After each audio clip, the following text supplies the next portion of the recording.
c'est une belle journée, un grand jour. Nous avons Eddie Marajo, nous avons Emmanuel Le Réal, mais je vais d'abord saluer notre égérie qui est Daniel Marcelli. Oh là là, quel grand mot pour moi. Oui, on est presque au complet. Hein. Oui, il manque Christian. Il manque Christian, lui fait un petit coucou quand même. Oui. Il est au Portugal là maintenant. Je le dis à tout le monde, je le dénonce.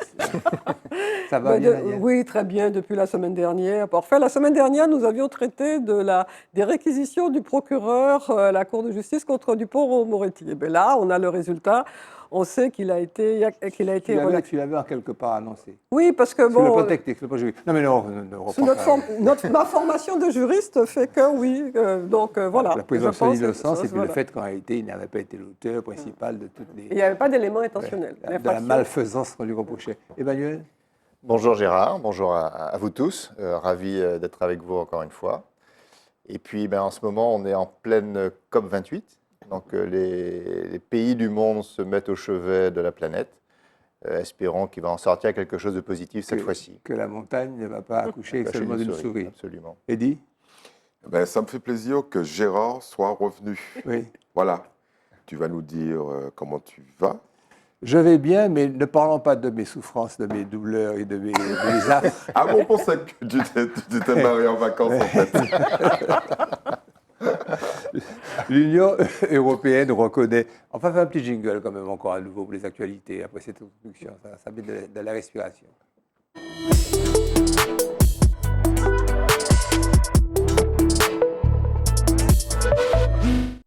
L'Union européenne reconnaît le crime d'écocide. J'aime bien le mot écocide. Dans son droit pénal, une décision, semble-t-il, tu vas nous expliquer, historique. Oui, tout à fait, parce qu'on en a parlé il y a quelque temps, au mois de mars. Le Parlement européen avait déjà indiqué qu'il voulait réformer la directive sur l'environnement de 2008. Et là, ce qui s'est passé en novembre, c'est un accord entre toutes les instances de l'Union européenne, c'est-à-dire le Conseil, la Commission et le Parlement. Et donc, ils sont arrivés à cet accord pour introduire dans le droit européen la notion qui est en fait une infraction qualifiée. Il n'y a pas exactement le terme écocide, mais c'est la définition telle qu'elle a été proposée. Donc, par ceux qui s'occupaient de ça, la fondation Stop Écocide. Voilà. Et donc, la réalité, c'est quoi? C'est-à-dire que c'est une infraction qui va permettre de sanctionner toutes les atteintes graves à l'environnement, que ce soit les feux de forêt, les marées noires, les dégazages des navires, la question des violations des lois sur les produits dangereux, la captation d'eau. Donc tout ce qui concerne l'environnement, il y a des infractions graves. Et ce qui est intéressant, c'est qu'il y a des sanctions qui sont prévues. Les sanctions, c'est pour les personnes physiques, y compris les dirigeants d'entreprises, qui peuvent aller jusqu'à 10 ans de prison. Et aussi les amendes pour les entreprises qui vont de 3 à 5% du chiffre d'affaires et de 24 à 40 millions d'amendes. Plus l'interdiction de bénéficier de financement public, plus dommages et intérêts pour réparer le préjudice. Alors, ce qu'il faut savoir, lorsque l'Union européenne, l'Union européenne, avec toutes ses instances, adopte un principe, il faut que chaque État intègre cette disposition dans sa législation interne. Et les États ont 2 ans pour le faire. Donc, il va falloir être vigilant pour savoir si chaque État va le faire. Sachant que dans le monde, en Europe, il y a la Belgique. En Asie, il y a le Vietnam. Après, il y a la Russie, l'Ukraine, la Biélorussie, etc. Que des pays sympathiques. Qui ont déjà adopté l'écocide dans leur système pénal. C'est assez inattendu pour le signaler. Et la question quand même qu'on peut se poser, c'est que le même jour où le Parlement adopte cette position, elle autorise, mais c'est Eddie qui va en parler tout à l'heure, elle autorise l'autorisation du glyphosate. Donc il y a un manque de cohérence quelque part. En tant que juriste, il y a une chose qui m'a surpris, mais peut-être s'agissant de cette matière, ravi, c'est le fait que c'est une législation à temps constant. C'est-à-dire que les événements nouveaux, les atteintes nouvelles, toutes formes nouvelles portées à l'encontre de l'écosystème sera pris en considération. Il n'y a pas une liste statique de ce qui pourrait être considéré comme écocide. Oui, c'est un progrès. Il faut indiscutablement le saluer. Alors, on va laisser la parole, parce que le programme est chargé, je vous avertis, à Heidi, qui va nous parler de quelqu'un de très sympathique. C'est Javier Milei, le nouveau président ultralibéral, qui promet un traitement de choc à notre pays voisin. Voisin, enfin, tout est relatif. Hein. Moi, j'ai toujours été admiratif des centres d'intérêt de Gérard, Ouais. au niveau mondial en particulier. Au niveau local, pas tant que ça, mais au niveau mondial. Donc, le nouveau président, élu à 57%, De quel pays? de l'Argentine, L'Argentine. donc de l'Argentine, est un personnage très particulier, mais à mon avis assez symbolique, hein, de ce que produit l'Amérique latine. Vous savez, quand on commence à mélanger des peuples, mélanger des cultures, parfois ça donne des choses Étrange. étranges. On a eu Chavez, on a eu Evo Morales, et on a eu Pinochet, on a eu Videla, enfin bon, des choses assez extraordinaires.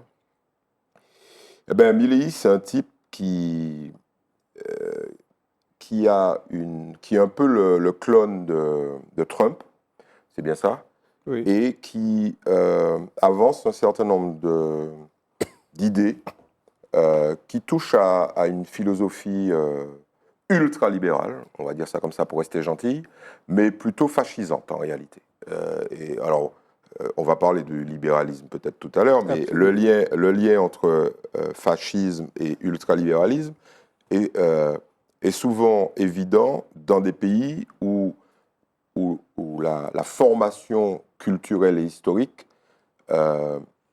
est fondée sur les guerres, sur les problématiques liberticides, sur des conflits historiques. Et l'Amérique du Sud, c'est un peu le berceau de ces expérimentations, entre guillemets, démocratiques. Et l'Argentine, c'est quand même un des pays qui a vécu des moments dramatiques. Et c'est un peu l'enfant de ces errements démocratiques. Alors, je vais vous donner 4 petits trucs sur Milei. Il a cloné son chien et il considère, il avait un dog allemand. Alors, je vais vous citer ça. Pendant la campagne, il a considéré que ces 4 chiens actuels, qui sont les clones de son chien d'avant, Excellent, ouais. étaient les meilleurs stratèges du monde. Donc, vous voyez déjà où on va. Le niveau, et il est en lien avec son dog. C'est pas un dog allemand, c'est un dog anglais. Il lui parle depuis la terre, l'au-delà. Bon, voilà le président que les Argentins ont choisi. Et il dit ça, quoi. Ah oui, non, mais il l'affirme, hein, il l'affirme. Alors attention, il n'a pas de compagnon ni de compagne, et il vit avec ses 4 chiens. Oh là là. Bon, on est mal barré. C'est un anarcho-capitaliste, c'est-à-dire c'est quelqu'un qui va au-delà du libéralisme. Alors, il séduit à la fois l'extrême gauche, il y a des gens d'extrême gauche qui ont voté pour ce type, et puis évidemment l'extrême droite, parce qu'il dit la chose suivante: moi, la caste politique au pouvoir, je vais l'éliminer, et je vais casser tous les codes du libéralisme classique, et je vais aller au-delà. En particulier, l'une des premières mesures qu'il va prendre, il va couper 40% des budgets alloués au social, enfin les subventions, voilà. Pour être clair, c'est monsieur tronçonneuse, donc il va découper. Il va dollariser l'économie argentine. Alors une économie...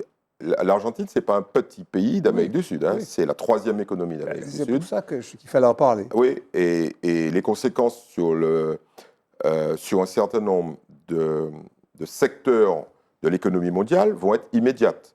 En clair, par exemple, il ne veut plus rembourser le FMI. L'Argentine doit environ 45 milliards de dollars au FMI. Il va falloir rembourser ça, notamment en 2024. Alors, ils ont eu du mal à rembourser 2023. Ils l'ont fait en empruntant, parce que c'est ça. Hein. Comme tu n'as pas la planche à billets, tu fais de la cavalerie. Tu fais de la cavalerie. Et surtout, les conséquences sur le plan agricole vont être catastrophiques, parce que l'Argentine est un des premiers exportateurs de matières premières agricoles, en particulier la viande, mais aussi les céréales. Et si ce monsieur dollarise, les conséquences immédiates, c'est qu'il va falloir s'aligner. C'est-à-dire que tu peux tricher en laissant courir l'inflation quand tu as ton peso, Mais quand tu as $1, eh ben, tu es dans la vérité. Donc, ça va être, à mon avis, catastrophique. Et puis, là où c'est à nouveau très inquiétant pour le peuple argentin, c'est que ce monsieur, il n'aime pas les femmes. C'est un machiste proclamé. Il est pro-vente d'organes. Il va libéraliser les ventes d'organes. Il est anti-avortement et climato-sceptique pour faire le lien. Bon, Également, donc ça nous promet 4 ans catastrophiques au sud du Brésil. Libéralisation des drogues également, en disant que le marché va réguler tout ça. Oui, la main invisible. La main invisible, La oui. main invisible du marché. Alors, bon, le Brésil a vécu l'enfer pendant 4 ans. L'Argentine va vivre l'enfer pendant... Avec un bémol, c'est qu'il n'est pas certain qu'il ait une majorité suffisante pour Oui. pouvoir appliquer tout ça. Oui. Mais il va quand même faire passer. Mais Bolsonaro n'avait pas de majorité. Et il est arrivé. Et il a détruit l'Amazon, Oui. il a Oui, autorisé le port d'armes au Brésil et la criminalité a explosé, etc., etc. Le président argentin a des prérogatives qui sont supérieures à celles du président français. Enfin, l'inaugurateur de Chrysanthème, c'est plutôt Macron que Milei. Hein. Il y a une chose qui m'a interpellé, c'est la dollarisation. C'est-à-dire que tu as un pays qui a un peso, qui a une monnaie, puis qui décide de prendre le dollar comme référence monétaire.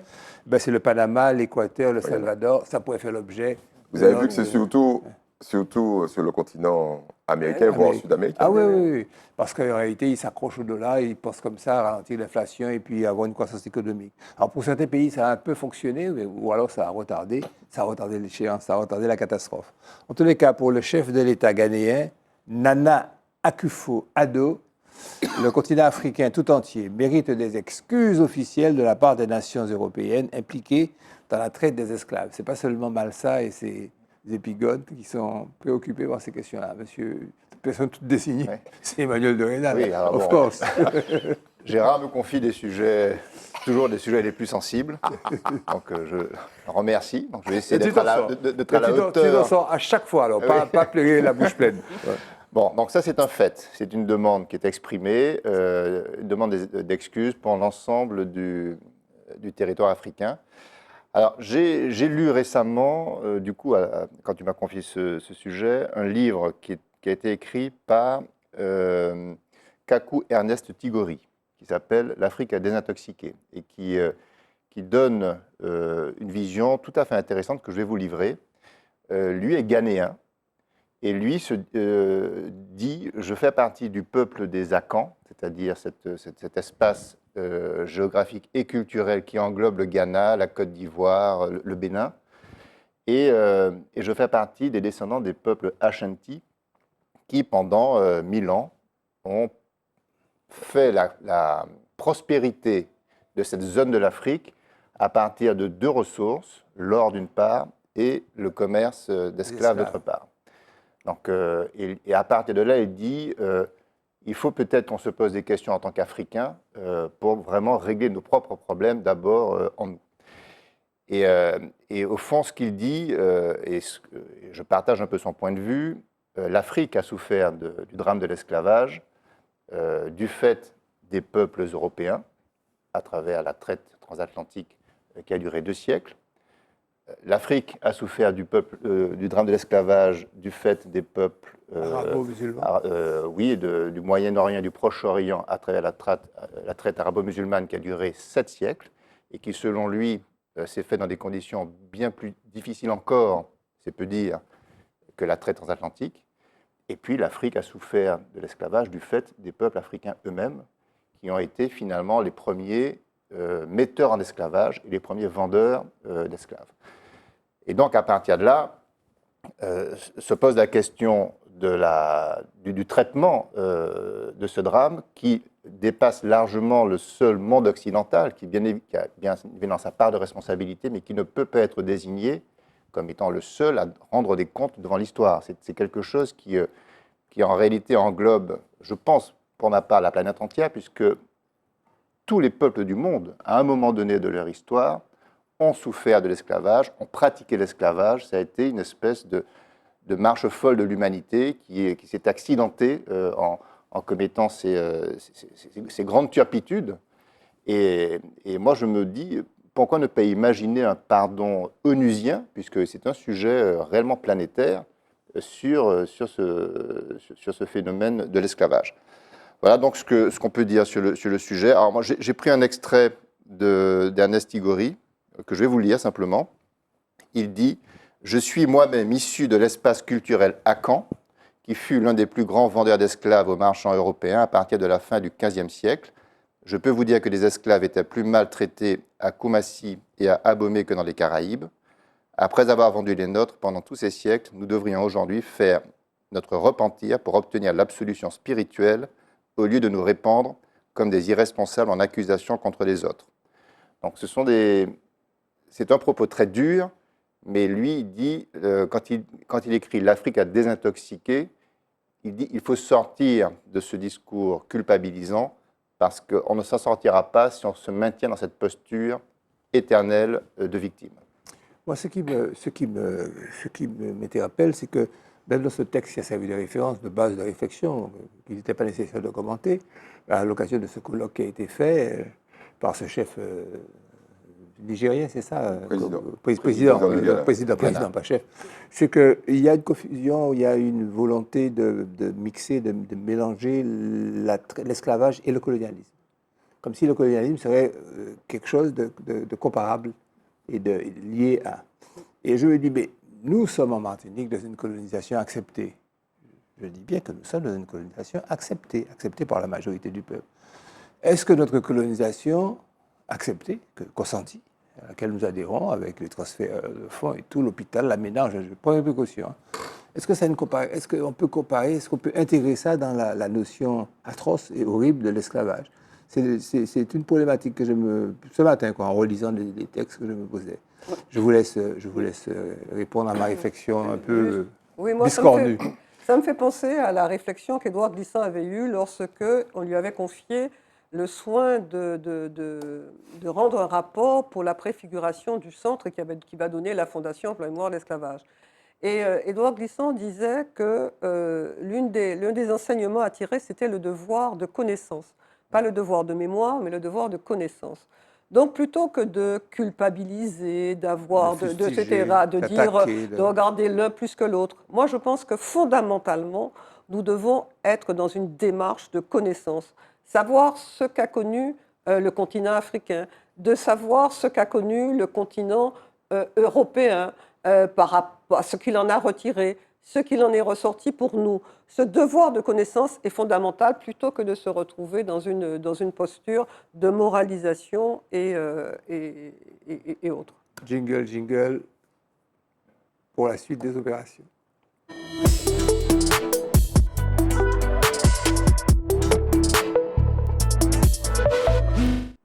Bon, des choses qui vont peut-être vexer, fâcher, surprendre, étonner ou confirmer ce qu'on pense déjà, c'est qu'en Outre-mer, le niveau des élèves en français et en mathématiques est le plus bas de France. Bidule.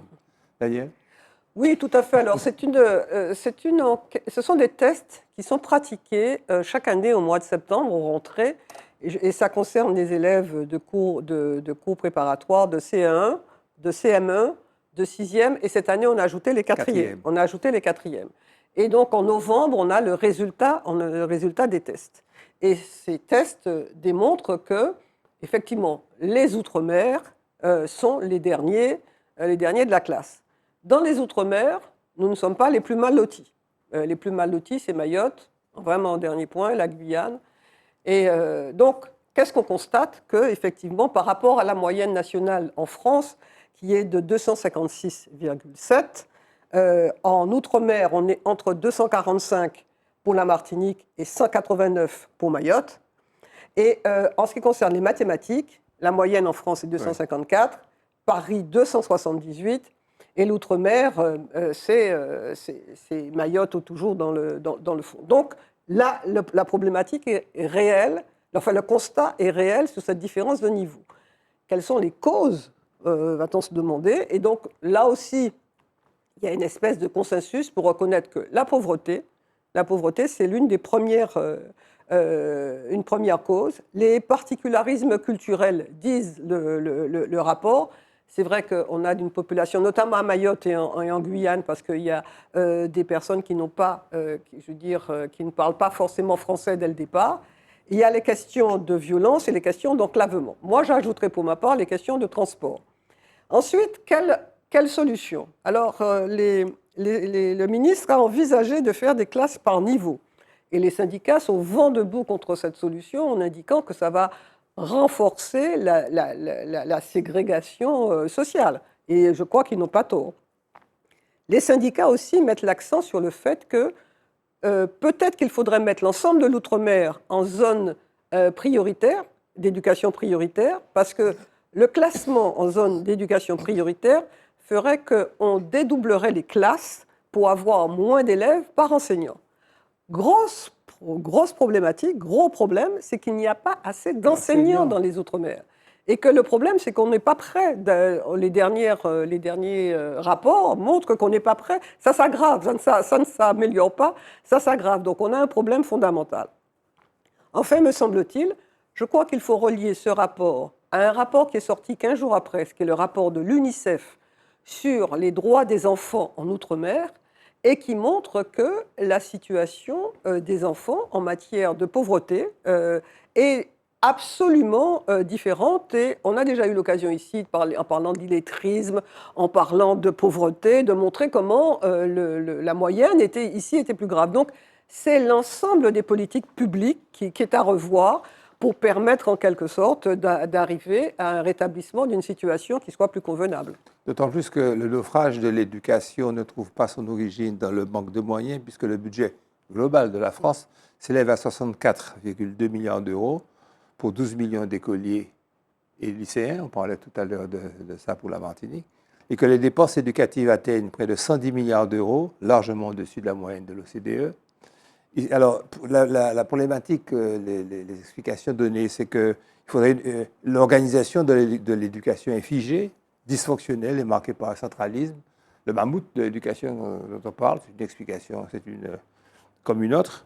L'absence d'autonomie des établissements, ils ne peuvent pas décider ce qu'ils veulent. Tout est formel, paramétré. Et aussi une logique bureaucratique qui ne prend jamais en compte la qualité de l'enseignement. C'est-à-dire qu'il faut que dans la forme, ça soit respecté et non pas nécessairement le contenu. Alors les changements nécessaires, tu les as évoqués, je ne vais pas reprendre là-dessus, mais 6 axes du prix bas de la connaissance: le français, grâce à l'augmentation des heures. Moi, je dirais le français et le créole, parce que l'acquisition du créole permet de mieux acquérir le français. Je suis désolé, mais il y a une corrélation entre les deux langues, parce qu'elles sont dans la tête des gens. Donc, quand tu progresses d'un côté, tu progresses de l'autre.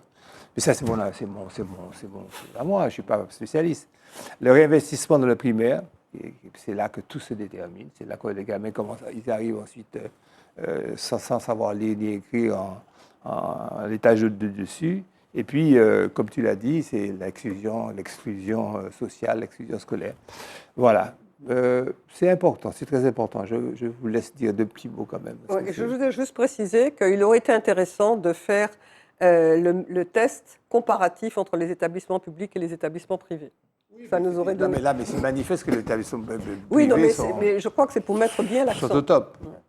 Alors, je crois que le déterminant social lié à la pauvreté est pour moi le facteur clé, le plus important. La Martinique a un taux de pauvreté 2 fois plus important que l'Hexagone. Mais forcément, ça se répercute sur la qualité de formation. Et puis la deuxième réflexion que j'ai envie de mettre sur la table, c'est de constater quand même que le système éducatif français est quelque chose qui n'a pas bougé depuis 100 ans. Alors que le monde évolue avec des progrès dans tous les sens, on a un système qui est relativement figé, un mode d'acquisition de la connaissance qui est le même qu'il y a 100 ans. Donc, il y a peut-être de vraies réflexions à mener pour changer le rapport à l'apprentissage. Eddie, c'est bon? Oui, je vais quand même citer les chiffres parce qu'on conceptualise beaucoup. Pour les rappeler, simplement, le seuil de pauvreté, c'est 33% en Martinique de la population. En France, c'est 14%.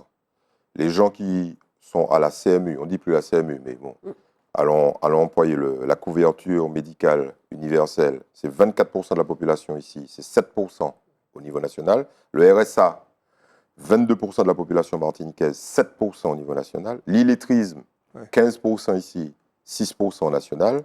Et puis quelque chose qui est un corollaire, mais qui montre que la différence, la mortalité infantile, 12 pour 1000 en Martinique, 2 pour 1000 en France, hexagonale.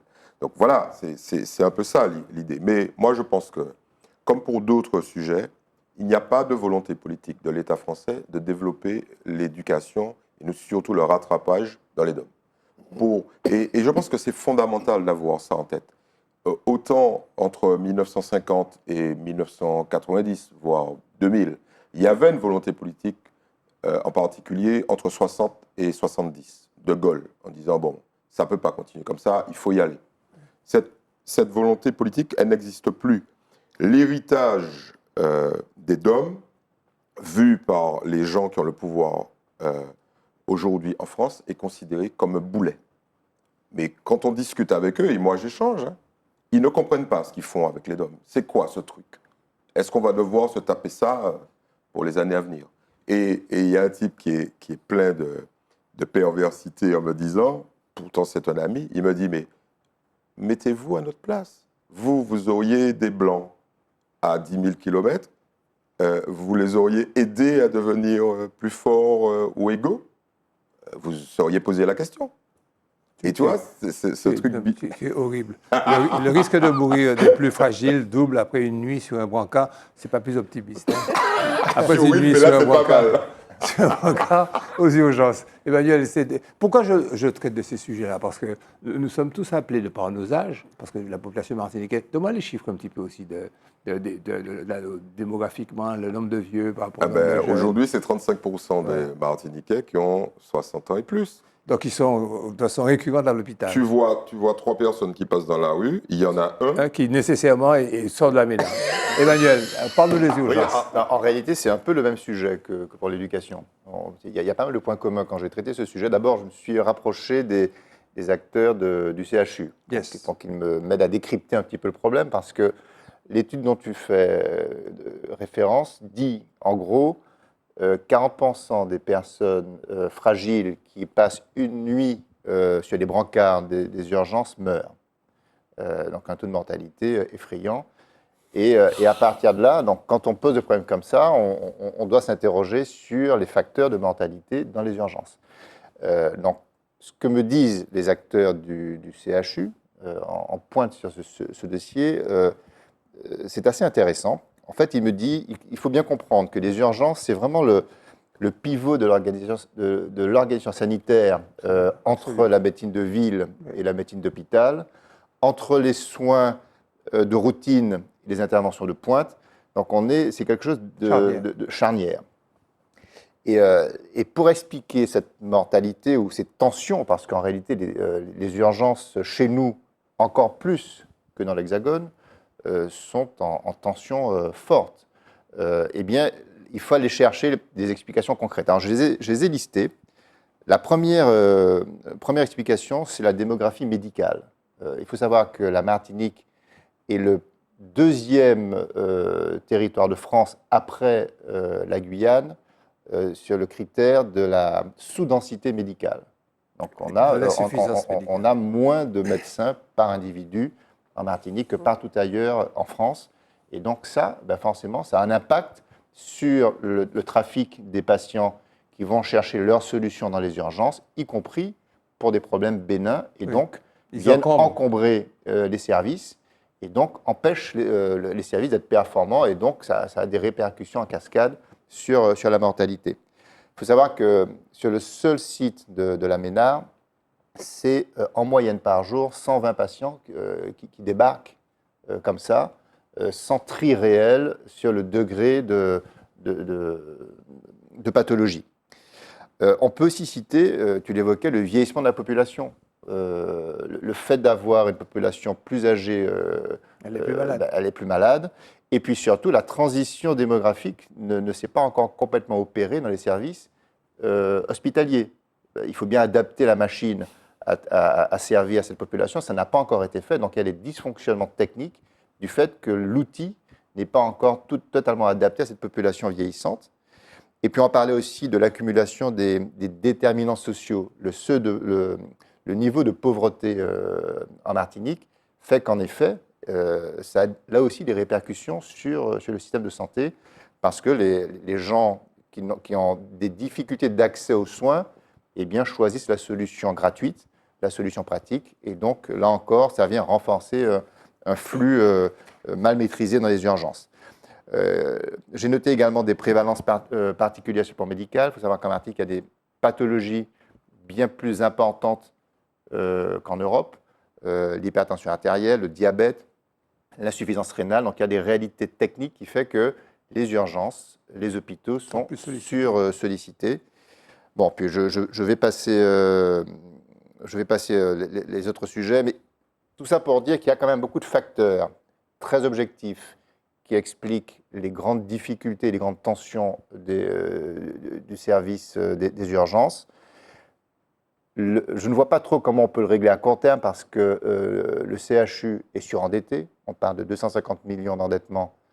Et donc, je vois pas, ça ne met pas en capacité l'organisation de trouver des perspectives financières pour pouvoir s'adapter rapidement. Donc, il y a un vrai problème purement financier aussi qui vient se rajouter aux difficultés de la médecine en Martinique.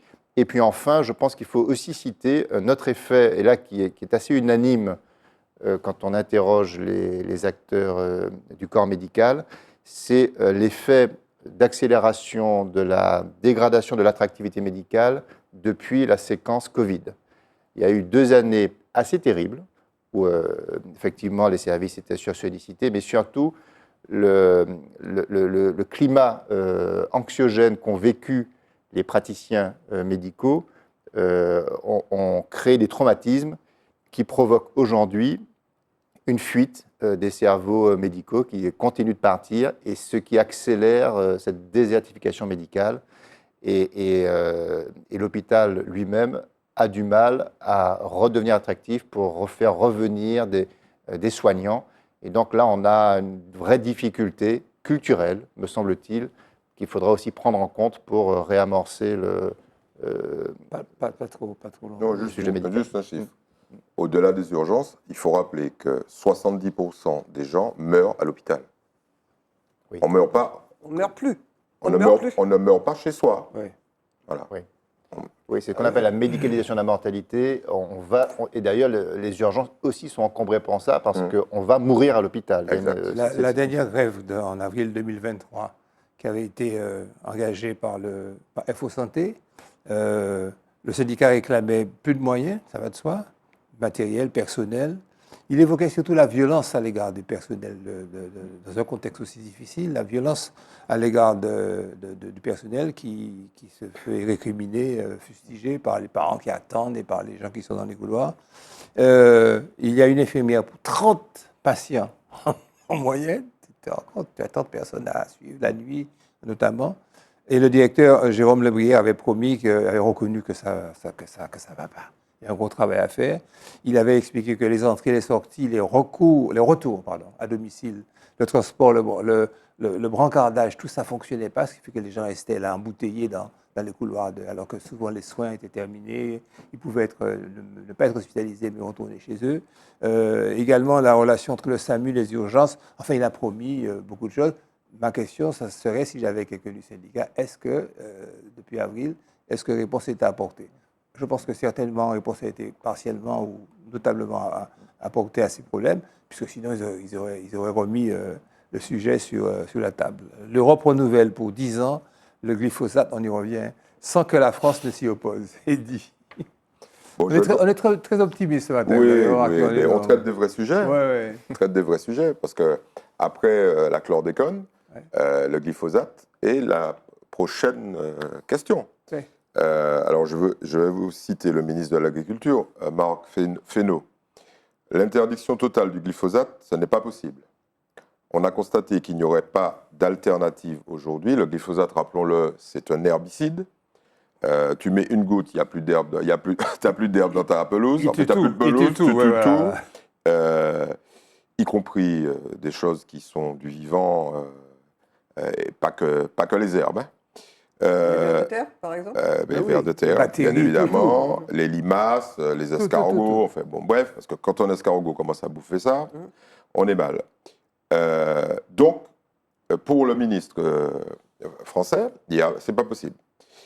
Alors, on est tenté de lui dire, Monsieur Fesneau, l'Allemagne va interdire le glyphosate en début 2024, c'est-à-dire dans quelques jours. Comment ils font?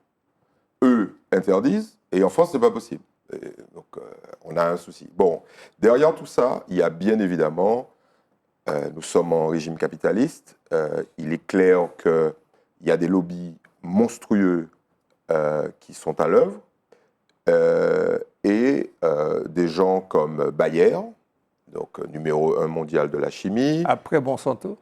Mais il a absorbé. Il a mangé Monsanto il y a quelques années, qui était le numéro 1 mais américain. Donc là, Bayer allemand. Et puis, il y a plein de gens. Il y a Total. J'ai découvert que Total faisait du glyphosate, etc., etc. L'essentiel, c'est de dire, oui, effectivement, est-ce que si on enlève les désherbants, on arrive à une catastrophe? Les réponses en cours disent clairement non. La réponse la plus évidente pour nous en Martinique, c'est les bananiers. Les bananiers, à un moment donné, on dit non, on ne pourra pas Sans épandage. Sans glyphosate, Ouais. ce ne sera pas possible. Oui, sans Bon. épandage de glyphosate. Oui. Là, les bananiers ont fait un effort considérable. Il n'y a plus de glyphosate sur les champs de bananes. Et il y a une alternative, c'est de couper l'herbe. Alors ça coûte plus cher, bien évidemment. Donc il va falloir mettre la main au portefeuille pour l'État, ce que l'État vient de faire. Mais surtout, ça crée de l'emploi.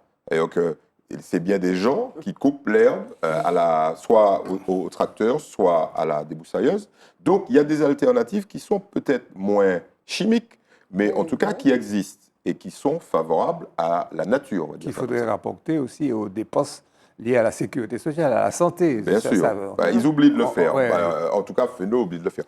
Mais ce n'est pas ça qui est, pour moi, l'indicateur de réjouissance. Parce que derrière tout ça, il y a de la réjouissance.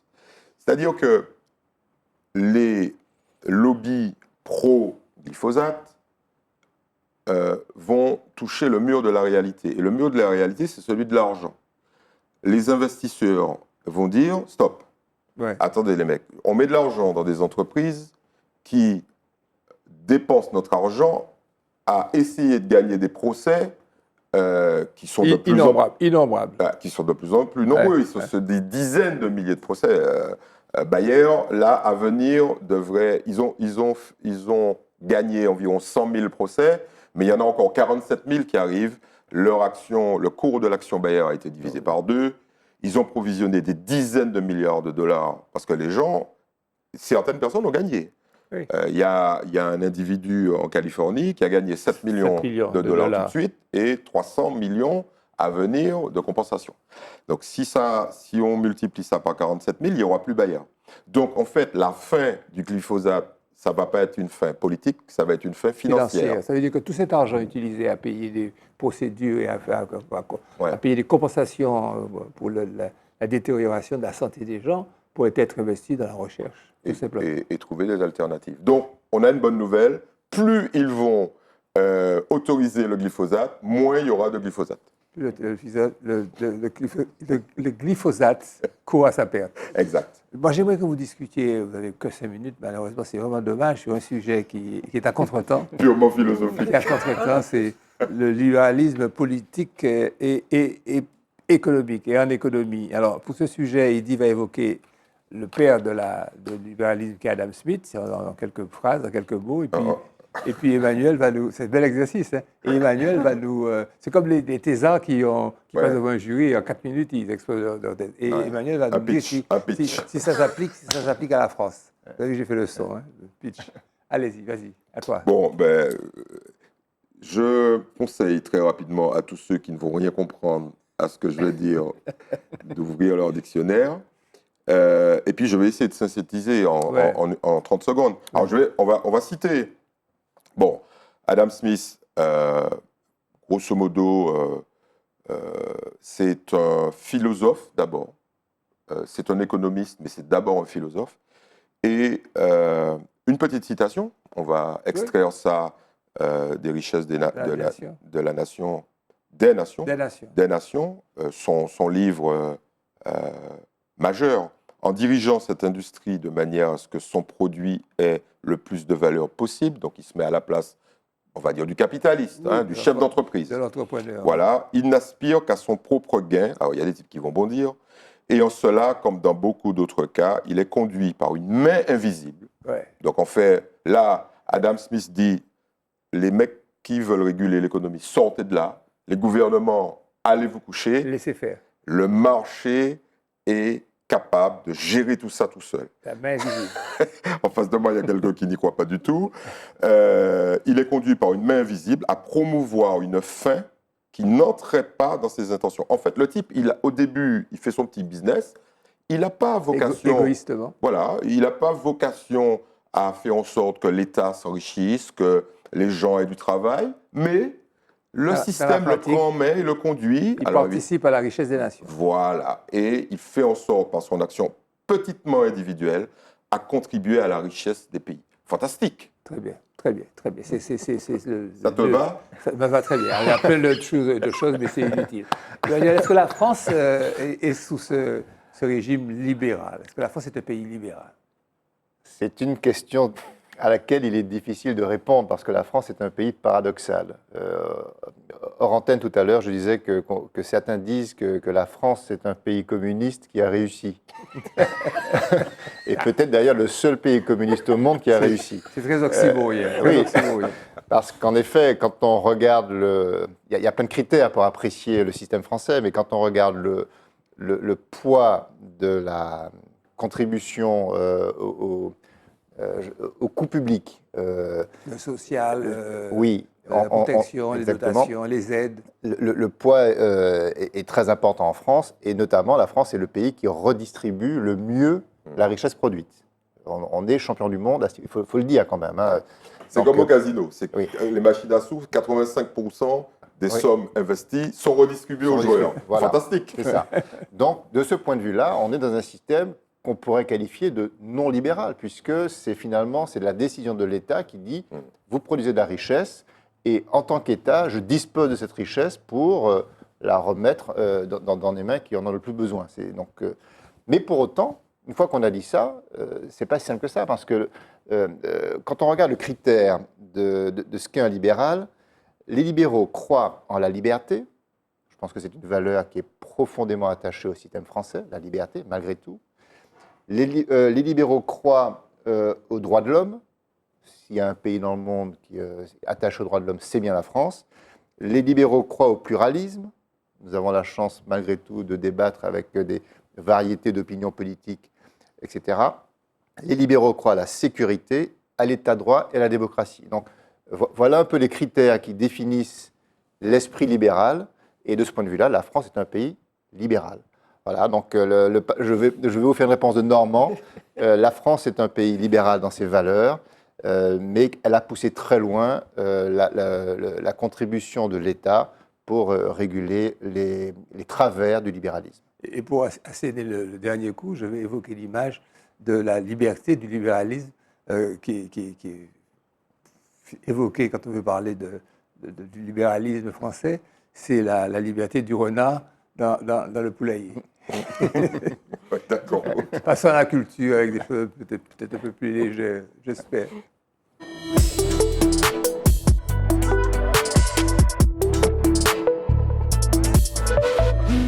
Alors j'ai découvert qu'il existe un parlement des écrivaines francophones qui ont focalisé sur la pensée de Césaire et l'influence que Césaire pourrait avoir sur leur œuvre et sur leur psyché. À la limite, ça va très loin. Naturellement, c'est à Daniel qu'est-ce que cette charge incombe. D'abord, je pense qu'il faut se réjouir de la richesse de la programmation, aussi bien en Martinique qu'en Guadeloupe, au mois de novembre et décembre, parce que nous sortons du festival En Pays Rêvé avec des écrivains qui sont allés dans toute la Martinique. Nous entrons avec le Parlement des écrivaines francophones. Et en Guadeloupe se déroule également un festival avec des écrivains. Donc nous sommes très privilégiés. Et donc le Parlement, ce que nous voyons à l'écran, c'est la présidente du Parlement des écrivaines francophones. Ce Parlement réunit 151 femmes qui écrivent et qui sont de tous les pays francophones. Et d'ailleurs, il y a 10 écrivaines qui participeront à ce Parlement. Il y en a 3 qui sont martiniquaises, Suzanne Dracius, Marie-Josée Allais et Catherine Marceline. Et il y en a 7 qui viennent de l'extérieur. Il y en a 2 qui viennent de Tunisie, une qui vient du Liban, une de Turquie, une d'Haïti, une qui est franco-camerounaise. Donc il y a une diversité d'origines. Et en plus, ce sont des femmes qui sont non seulement autrices, elles ont écrit des romans, des pièces de théâtre, des contes. Elles sont journalistes parce qu'elles elles participent, elles sont à Jeune Afrique, elles sont dans des émissions de radio. Et elles ont produit beaucoup, plusieurs ouvrages qui sont des finalistes de Goncourt, qui ont été primés. Et elles sont aussi, pour certaines, il y a une agrégée d'histoire, Sophie Bessis, qui est tunisienne. Il y a une agrégée de lettres, qui est française de l'Hexagone, Cusset. Et donc, on a là du lourd, je dirais, dans ce qui nous arrive. Et l'idée a été autour de la pensée d'Aimé Césaire. Il y aura les questions d'identité, de négritude, de revendication. Mais aussi, il y a un côté, je dirais, qui est un peu à contretemps, un peu à contre-courant, parce que, par exemple, il y a une table ronde qui va se dérouler à Basse-Pointe sur Césaire et les femmes.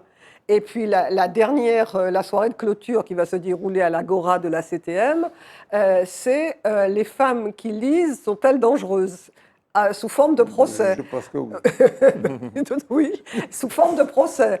Et donc, moi, ce que j'invite alors, pour que tous ceux qui nous voient aillent voir le programme détaillé, ça commence le samedi 2, ça commence à la Maison de la Canne, avec donc une table ronde avec toutes les écrivaines.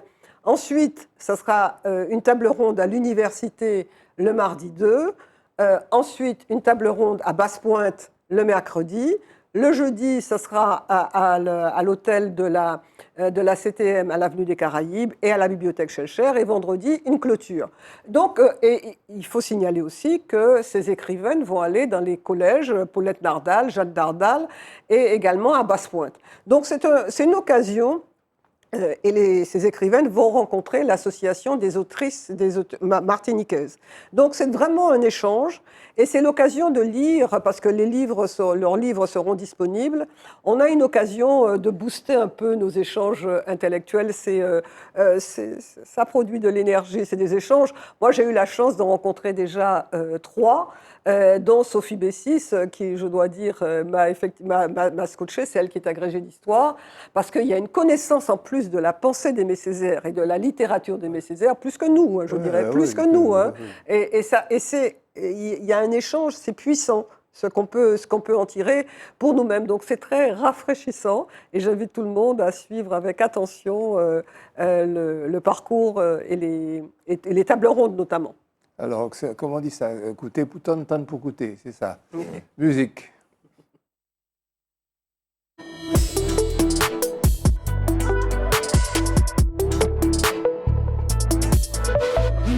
Très peu de choses à dire sur la musique parce que Christian Boutan, notre mentor musical, n'est pas là. Simplement pour vous dire que le festival de jazz de l'Atrium s'achève demain. Mais quand même, j'ai pris un petit extrait musical qui va terminer l'émission de Sixtoon, un groupe de jazz fusion dans lequel il y a notre ami Alibo, bassiste, qui fait des performances extraordinaires. Et puis, je reviendrai vous saluer éventuellement après.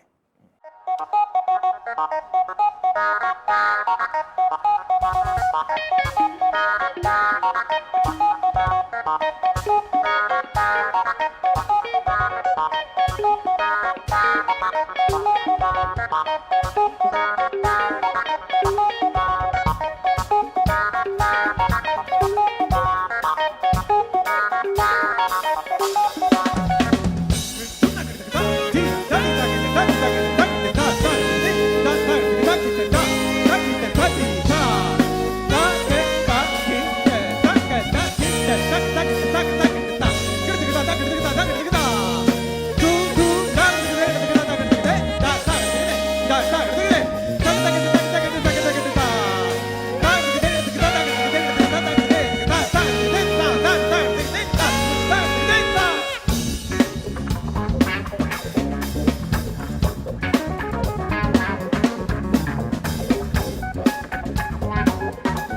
Merci d'avoir subi nos assertions fortes, lourdes, pleines, riches, j'espère, de ce qui remonte des commentaires et des réflexions. Je crois que ça plaît aux gens. Ça plaît aux gens parce qu'on les considère, en ne bêtisant pas, en ne faisant pas des polémiques, en prenant des postures ou des mouvements de menton, mais en essayant d'expliquer les choses de notre époque et les choses de la vie. Je vous donne rendez-vous la semaine prochaine. Je salue mes petits camarades et dis à bientôt.